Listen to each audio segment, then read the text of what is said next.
UmaMusume is a racing game. 毎日ムカついてイライラしてて。 If you are not first, you do not win. だけど、 You, a backliner, だから、 cannot win. レースだけは良かった。 You must reject everything that you know. I recommend gambling. Gambling is a good thing in UmaMusume. You must cleanse your mind. Predominant strategy of late surgers, gambling. And you must stop gambling. On paper, on your left is an amazing skill. At any point during the final leg, your late surger in 6 or worse can get hit with a fat 0.4 acceleration. This could instantly win you the game if it hits early enough into the final spurt. Yet any later, and it'll range from just okay to actually useless. In every track longer than 1600 meters, your Uma will naturally accelerate to their top speed before the final leg finishes. This is more extreme the longer the actual course is. On your left also requires your Uma to be sitting in 6 or worse for it to even activate. If they push up any further, the skill turns off and you just wasted 360 SP. But you might be thinking that late surger has nothing else going for it. Why would I just not grab on your left? Theoretically, I should be able to make an Uma that sits in 6, hits on your left, and then catches up on the final straight. Which would be true if not for a certain someone. You cannot predict the composition of a lobby in a CM round. One might have you playing with 4 fronts and 2 pace chasers, guaranteeing 7th place at best, while the other could have 7 fucking late surgers. Saiyan Sky, on the other hand, Saiyan Sky does not care about the lobby composition. If my front is better than your front, I'm winning. So what can you do as a backline player?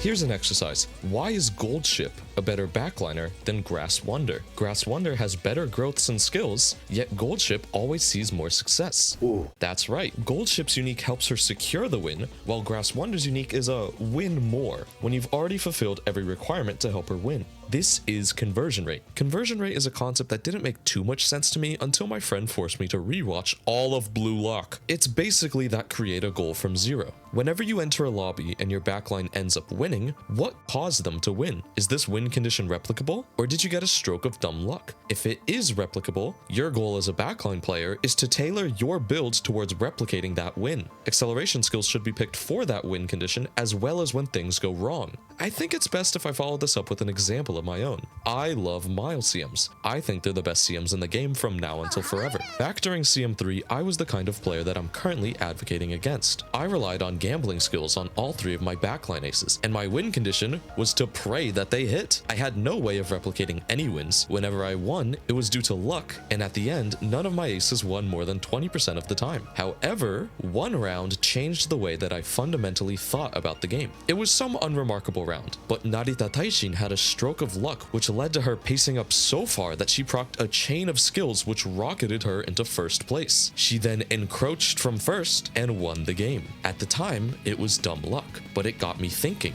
can't I play for this win condition?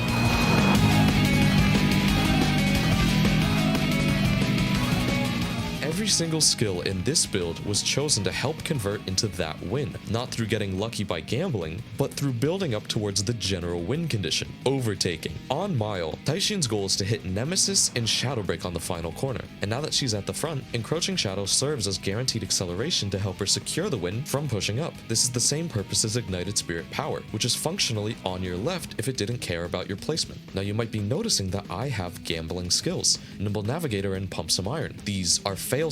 These are not my win condition, but they are in the build for when things go wrong. Nimble Navigator is here because it got buffed to a viable acceleration on the November 11th balance adjustment. However, your Umas swing violently on the 4th corner, which is why I didn't buy No Stopping Me. If the goal is to win as consistently as possible, No Stopping Me is a waste of skill points. Taishin's lose condition was whenever she failed to push up past 7th place, yet I noticed that sometimes she would proc her unique in 7th place and then overtake in the 6th during the acceleration zone. Without Pump Some Iron, she would be out of contention for the win, but with Pump Some Iron, these scenarios where she's out of the race suddenly turn into a win condition. The other skills, Unyielding, Ramp, and Curvature, were purchased in order to help my Taishin push up into 7th. What the fuck are you doing? Oh my god, what are you doing? What the fuck? You know why she was able to push up? Gambling fucking vodkas. Gambling Umas have no mid-game. Their win condition is sitting in the bottom 3. This let my Taishin, with unremarkable mid-game, push up in every single single lobby. If backliners were built with win conversion in mind, I don't think my Taishin would have won nearly as much as she did. And what you've been seeing in the background is a compilation of all the times that Taishin won in CM5. Late Surger's actual win condition is pushing up in the mid game, which is why if you've watched any pull plan videos from knowledgeable players, they would recommend these two Umas, because their uniques are mid game uniques that push your backliner up. Despite how she should have been built, my King Halo was front running as a late surger. My finals was won with 0 acceleration, nothing except speed carryover from a King Halo that was pushed up hard. If she was gambling, she wouldn't have won. And moving into CM7, my game plan remains the same. I'm not playing for inconsistent excel, which I have no control over. I'm playing to push the hell up and win from there. Any accelerations I grab help me win if I land in 6th, 4th, or 3rd. But how does this help us win against Saiyan Sky? Before I talk about frontrunners, I have to explain something more important first. Pace down mode. You might have heard about this mechanic before from other YouTube channels. Pace down mode is a running state where non-pace setting Umas, usually non-frontrunners, decrease their target speed whenever they get a bit too close to first place. This is only enabled for the first 10 sections of the race, which visually is a bit below the halfway point. Every running style has their own desired distance from first place, which for backliners is 8 to 10 lengths depending on course distance. If your Uma pushes past this desired position, they'll stand up and start falling back to their desired distance. This is what kills most backliners who stack mid-game when there's no good pace setter in the lobby. Additionally, your Uma is forced into pace down mode at the start of the first section of the race, which is why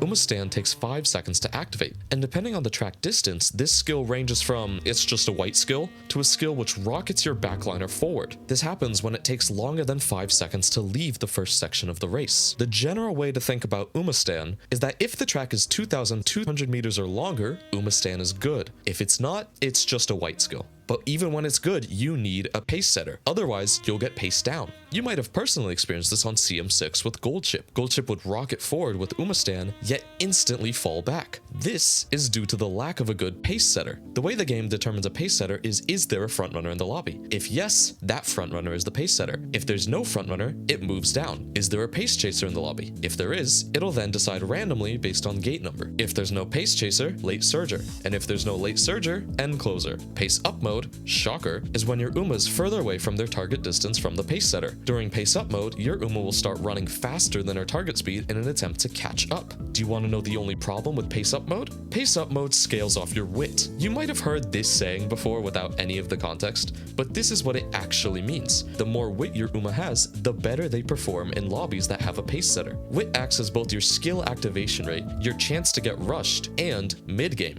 Wait, that's such a small increase though. That can't be everything. Okay, so every segment your Uma rolls a speed modifier that scales off your wit. That is the mid-game. If you are running a frontrunner, your backline Uma will want to drop power in favor of wit. But if your team doesn't have a pace setter, you want more power instead of wit. An example of this would be a double dominator team, valuing power over wit, versus a chariot team which wants to favor wit over power.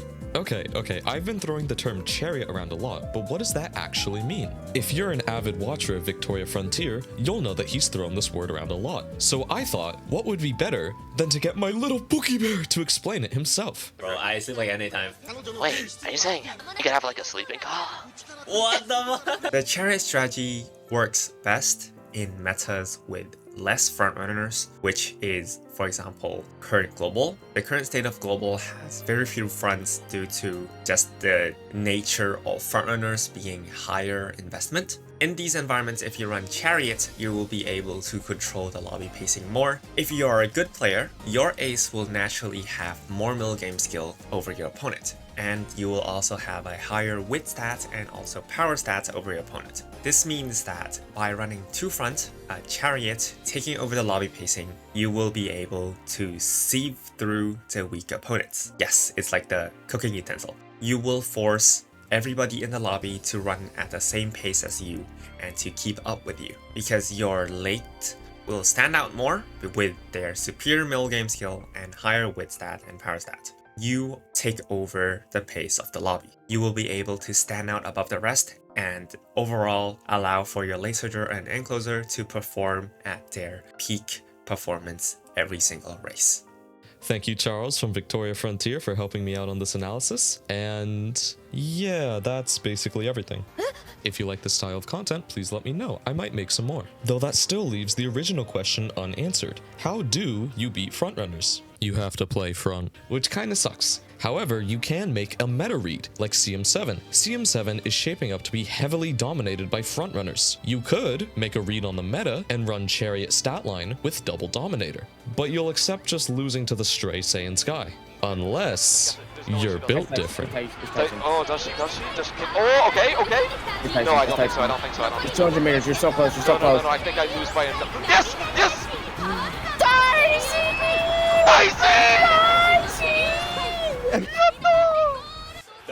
Agent? Yeah, that is it. I don't mind. Robin. Sorry, chat. Looks like we're gonna be busy. This guy, I swear. What if he asked for